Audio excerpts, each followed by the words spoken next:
Pyetja radhës, Assalamu alaikum wa rahmetullah, hoxhë nderuar. Kam një pyetje. Nga ana e bashkëshortes time dhe nga ana e familjes tem, kemi sulme për shkak të mos pajtimeve në fe. Si për shembull, përzire amat që nuk I kemi mahrem e nuk e dim si t'ja bëjmë sepse janë të gjithë kundër nesh. Mua më duhet edhe ne vetë të presë të jetoj me bashkëshortën, por nuk dim si t'ja bëjmë në këtë çështje. Ata po thonë se po jo bëjmë zullum atyre, e po ja prishim lidhjet familjare, po ne e bëjmë të kundërtën, mundohemi të largohemi haramit, Allahu ju shpërblet. Aleikum assalam wa rahmatullahi wa barakatuh. Në hadithin e saktë pejgamberi sallallahu alaihi wasallam ka porosit me pas frikë Allahu subhanahu wa taala me I krye obligimet sa kena mundësi.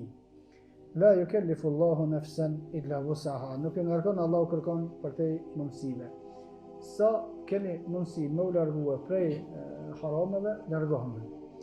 Sa keni mundësi ma shpejt me dal me jetu, pa thëmë të pavarur vet, edhe ata bëne ma shpejt, lidhet familjare nuk prishen për shkak të fesë. Lidhet familjare prishen për shkak të gjunohu. Nëse feja nuk na thot neve me prish lidhje familjare, po gjunohi jo të e prish lidhjen familjare. Ai e mush për shembull, e mush tavolinën sofrën aty, rakia thot hajde ndark.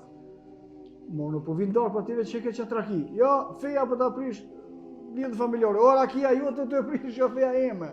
Ti dosh me hekën çat problemin, tana më ardh unë shembull po bën. Dhe kjo vlen për të gjitha veprat e tjera, me fol të tjerëve që si drejt përdore, me net me ata.